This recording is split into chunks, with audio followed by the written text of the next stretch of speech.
My name is Nishant और आज हम पढ़ने वाले हैं कि रिकर्सन क्या होता है। So let's start. जब भी कोई फंक्शन बार बार अपने आप को कॉल करता रहता है जब तक कि कोई भी कंडीशन सेटिस्फाई हो रही है, दैट इज कॉल्ड रिकर्शन। इसमें हम क्या काम करते हैं, एक फंक्शन लिखा, उस फंक्शन के अंदर सेम फंक्शन को बार बार कॉल करते रहेंगे और वो तब तक कॉल होता रहेगा जब तक कि हमारी कंडीशन सेटिस्फाई हो रखी है। वंस कंडीशन अनसेटिस्फाइड हो गई तभी वो फंक्शन जो है वो चलना बंद हो जाएगा। ये बिल्कुल लूप की तरह काम करता है। लूप भी ऐसे ही काम करते हैं, जब तक कंडीशन सेटिस्फाई होती रहती है लूप क्या काम करता रहता है, सेम मैनर में जो कोड होता है उसको एग्जीक्यूट करता रहता है। अगर आप किसी भी प्रॉब्लम को रिकर्सिवली सोल्व कर रहे हैं तो दो कंडीशन सेटिस्फाइड होनी चाहिए। फर्स्ट, जो आपने प्रॉब्लम लिखी है रिकर्सिव फॉर्म में वो बार बार अपने आप को कॉल करती रहे, एंड देन सेकंड, आपको क्या काम करना होता है, एक स्टॉपिंग कंडीशन देनी होती है कि इस पर्टिकुलर कंडीशन पे जो हमारा कोड है या फंक्शन अपने आप को कॉल करना बंद कर देगा। रिकर्शन फंक्शन जब भी कॉल होता है तो वो एक ट्री फॉर्म करता है, मतलब एक ट्री बनाता है। अब वो ट्री कैसे बनाता है इसको एक बार समझ लेते हैं। जैसे कि क्या हुआ, आपने एक फंक्शन है, ठीक है, उसमें एक पैरामीटर पास कर दिया 3, ठीक है। फंक वन में जैसे आपने 3 पास किया और हम हर बार क्या काम कर रहे हैं, उसके अंदर एक फंक्शन कॉल कर दे रहे हैं, सेम फंक्शन, उसकी वैल्यू एक कम करके। तो उसने 3 को प्रिंट कर दिया, 3 को प्रिंट करने के बाद उसने सेम फंक्शन कॉल कर दिया n-1, तो 3-1 2 के साथ, ठीक है। उसने फिर क्या काम किया, 2 को प्रिंट कर दिया, 2 को प्रिंट करने के बाद उसने फिर से फंक 1 कॉल कर दिया 2-1 1 वैल्यू के साथ। उसके बाद फिर इसने क्या काम किया, 1 को प्रिंट कर दिया, एंड देन यहाँ पे क्या आ गया, उसने फंक 1 फंक्शन कॉल कर दिया 0 वैल्यू के साथ। और फिर यहाँ पे मैंने वैल्यू पे 0 पे कंडीशन लगा दी थी, अगर मेरी वैल्यू 0 हो जाती है, ठीक है, तो मैं रिटर्न कर दूंगा। इसके बाद वो आगे फंक्शन अपने आप को बार बार कॉल नहीं करेगा। तो जब भी आप कोई भी रिकर्शन फंक्शन कॉल करेंगे वो एक ट्री को फॉर्म करता है, ठीक है। तो ये हमने ट्री को ट्रेस कर लिया है कि वो ट्री कैसे बनता है। इसके कुछ कुछ एडवांटेज हैं, जैसे कि क्या काम होता है, जब भी आप फंक्शन को बार बार कॉल कर रहे हैं तो उससे रिलेटेड सारी की सारी इंफॉर्मेशन सेम फंक्शन के अंदर ही होती है, ठीक है। रिकर्सन को कॉल करके जो स्टैक इवैल्यूएशन होता है वो प्लेस स्टैक करता है। फिर इसमें क्या काम कर सकते हैं आप, जो भी आपके प्रीफिक्स, पोस्टफिक्स और इनफिक्स नोटेशन है ना, उन सबको रिकर्शन के थ्रू आप इवेल्युएट कर सकते हैं।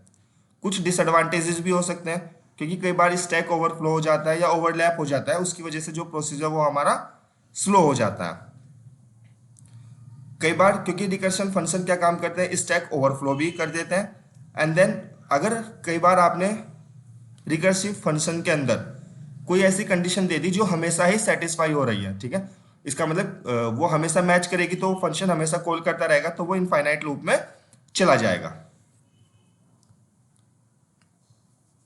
ये कुछ कुछ एग्जांपल्स हैं, क्योंकि हम कभी भी जाते हैं या किसी से भी पूछते हैं या कोई हमें समझाता है रिकर्सिव फंक्शन, तो सबके माइंड में ना एक ही प्रोग्राम आता है, वो होता है दैट इज फैक्टोरियल, ठीक है। तो मैं चाहता था कि हम कुछ और प्रोग्राम्स भी पढ़ें जिनकी हेल्प से हम रिकर्सिव फंक्शन को अच्छे से समझ पाए। तो पहला प्रोग्राम है फैक्टोरियल का। फिर सेकंड प्रोग्राम है कि अगर मैं एक रेंज दे दूं कि इस नंबर से लेके स्टार्ट नंबर से लेके एंड नंबर तक जितने भी नंबर है वो सब प्रिंट कर दें, उसको भी हमने फैक्टोरियल के थ्रू किया। फिर मैंने सपोज करो एक रेंज दे दी स्टार्ट नंबर से लेके एंड नंबर तक, उसके बीच में जितने भी नंबर्स हैं उनका सम कर दें।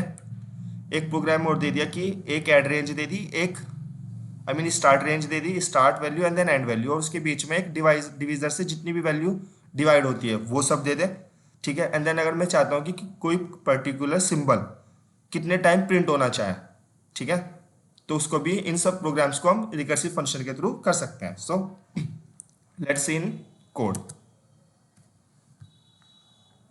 यहाँ पे मैंने एक रिकर्सन के नाम से एक क्लास बनाई है। उस क्लास में मैंने क्या काम किया है, सबसे पहले एक फैक्टोरियल का प्रोग्राम है, ठीक है। तो और ये फैक्टोरियल प्रोग्राम जो मैंने कॉल किया है ये कॉल फैक्टोरियल से कॉल किया। इसको एक बार समझते हैं कि मैंने क्या काम किया। कोई भी नंबर देंगे, ठीक है, वो नंबर आएगा, वो चेक करेगा, अगर नंबर इक्वल्स टू 1 है तो रिटर्न 1 कर देगा। रिटर्न 1 इसलिए कर देगा क्योंकि 1 का फैक्टोरियल हमेशा 1 ही होता।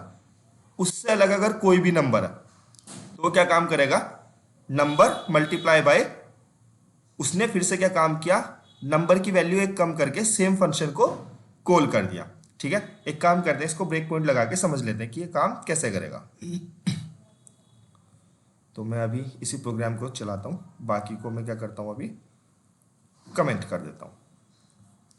ये सब फैक्टोरियल के ही प्रोग्राम लिखे हुए हैं, I mean not factorial, recursive function के सब एग्जांपल्स हैं।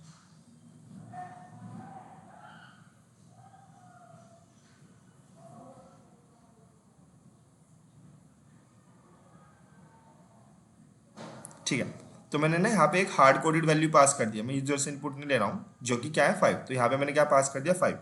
अब ये 1 तो नहीं है, अगर ये 1 होता तो क्या काम कर देता, वैल्यू को 1 को ही रिटर्न कर देता। अब ये क्या था, यहाँ पे आ गया एल्स में कंडीशन, क्योंकि इफ ट्रू नहीं हुई एल्स में आ गया, तो इसने क्या काम कर दिया, number multiply by factorial number -1। तो नंबर क्या था 5 मल्टीप्लाई बाय, इसने फिर से ये फंक्शन कॉल कर दिया एक वैल्यू को कम करके। फिर से मैंने F11 किया, फिर से यहीं पे आ गया इसी फंक्शन पे, फिर से नंबर इक्वल्स टू 1 था, कंडीशन फॉल्स हो गई, फिर से एल्स में आ गया, एल्स में फिर से नंबर क्या था इस बार 4 मल्टीप्लाई बाय फैक्टोरियल नंबर -1, फिर से सेम फंक्शन कॉल कर दिया। कब तक करता रहेगा, जब तक कि जो मेरी कंडीशन है वो 1 नहीं हो जाती। इस बार वो क्या होगा, इस बार वो 1 हो जाएगा, 1 हो जाएगा तो इफ में आ गया और उसने यहाँ पे रिटर्न ट्रू कर दिया। ठीक है, अब मैं क्या काम करता हूँ, उसको कंटिन्यू कर देता हूँ। तो आप देखेंगे उसने 5 का जो फैक्टोरियल था 122, 5 multiply by 4 multiply by 3 multiply by 2 multiply by 1, जो कि होता है 122, उसने वो प्रिंट कर दिया। ऐसे ही बाकी एग्जांपल्स भी समझ लेते हैं। जैसे कि यहाँ पे एक प्रोग्राम लिखा हुआ है, वो प्रोग्राम क्या है कि स्टार्ट पॉइंट से लेके एंड पॉइंट तक जितने भी नंबर्स हैं, हमें उन सबको क्या काम करना है, प्रिंट करना है। ठीक है, तो इसको भी समझ लेते हैं, ये कैसे काम करेगा।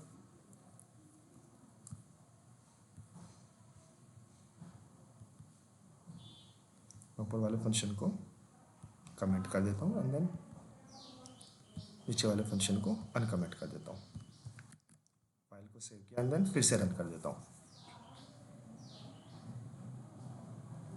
तो यहाँ पे देखिएगा क्या हुआ कि मैंने स्टार्ट वैल्यू दे दी 3 एंड देन एंड वैल्यू दे दी 30। मैं कह रहा हूँ कि 3 से लेकर 30 तक सारी वैल्यू प्रिंट हो जाए। तो सबसे पहले तो कंसोल डॉट राइट हैंड में 3 प्रिंट कर दिया, फिर मैंने चेक किया जब तक स्टार्ट जो है एंड से छोटा है, क्योंकि 3 तो 30 से छोटा है।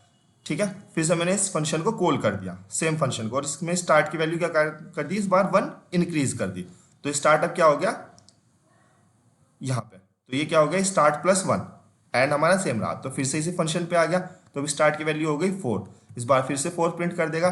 तो मैं क्या काम कर रहा हूँ, हर बार जब तक मेरा स्टार्ट एंड से छोटा है, स्टार्ट की वैल्यू को एक इंक्रीज करके मैं सेम फंक्शन को बार बार कॉल कर दे रहा हूँ। और ये कब तक होता रहेगा, जब तक मेरा 30 तक प्रिंट नहीं हो जाएगा। जैसे ही एक बार कंडीशन में क्या हो जाएगा, स्टार्ट की जो वैल्यू है ना वो 30 हो जाएगी एंड देन एंड भी 30 है, फिर वो इस लूप से बाहर आ जाएगा। तो मैं इसको कंटिन्यू कर देता हूँ अभी।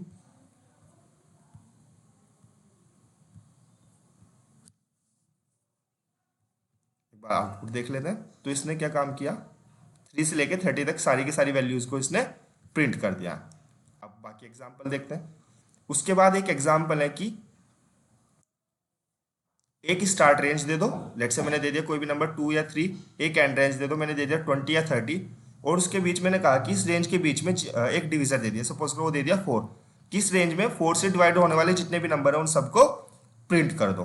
तो उसके लिए भी मैंने एक प्रोग्राम लिखा है, वो भी रिकर्सिव फंक्शन के थ्रू है, इसको भी एक बार समझ लेता है।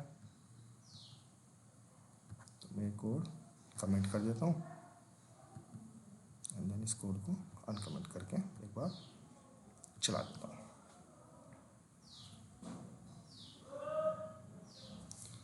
तो अभी यहाँ पे स्टार्ट क्या है मेरा 2, एंड क्या है मेरा 20, एंड देन डिवीजन क्या है 4। तो 2 से 20 के बीच में जितने भी ऐसे नंबर है जो 4 से डिवाइड हो जाए उन सबको प्रिंट करना है। तो अगर स्टार्ट एंड से बड़ा है तो कंडीशन ही फॉल्स हो जाएगी, फिर तो चलना ही नहीं चाहिए। सेकंड, अगर स्टार्ट को मैंने क्या काम किया, डिवीजर से डिवाइड करके जो मेरा मोड है वो 0 बचता है, ठीक है, तो मैं उसको प्रिंट कर दूंगा, अदरवाइज प्रिंट नहीं करूंगा।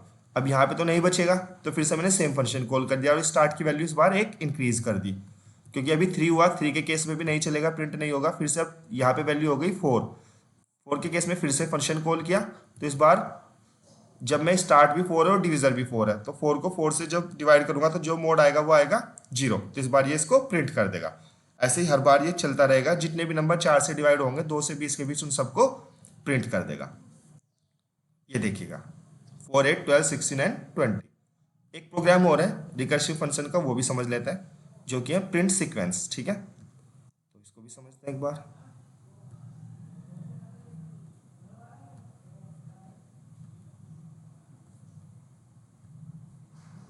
ये कैसे काम करेगा। तो आपने इसमें कोई भी सिंबल दे दिया एंड देन एक वैल्यू दे दी कि वो सिंबल कितनी बार प्रिंट होना चाहिए, उतनी बार वो प्रिंट हो जाएगा। तो मैंने यहाँ पे एन दिया है 5 और मैंने एक सिंबल दे दिया है स्टार। ठीक है, तो मैंने कहा कि अगर एन 0 से छोटा है तो रिटर्न कर दे, कुछ भी प्रिंट ना करे, पर अगर एन जो है वो 0 से छोटा नहीं है तो उसको प्रिंट कर दे। तो इसने स्टार प्रिंट कर दिया, फिर एन की वैल्यू मैंने एक कम कर दिया, अब एन की वैल्यू क्या होगी 4, और फिर से सेम फंक्शन को कॉल करता रहा। ठीक है, तो ये तब तक कॉल होता रहेगा तब तक एन की वैल्यू 0 नहीं हो जाती, और जब तक एन की वैल्यू 0 नहीं हो जाती उतनी बार ये सिंबल प्रिंट कर देगा। तो मैं भी इसको एक बार ब्रेक पॉइंट हटा के कंटिन्यू कर दूंगा। तो उसने मेरा 5 बार ही जो स्टार था उसको प्रिंट कर दिया। तो आई थिंक आपको रिकर्सन या recursive function in C sharp पूरा समझ में आया होगा। हमने इसको फैक्टोरियल से अलग बाकी एग्जांपल्स के थ्रू भी समझने की कोशिश की है कि कौन कौन सी सिचुएशंस में हम रिकर्सिव फंक्शन को यूज़ कर सकते हैं। अगर आपको भी कोई और ऐसा कंडीशन या प्रोग्राम समझ में आता है तो एक बार कमेंट में जरूर डाल दीजिएगा। And if you like the video please like share and subscribe. Thank you, let's connect it next video.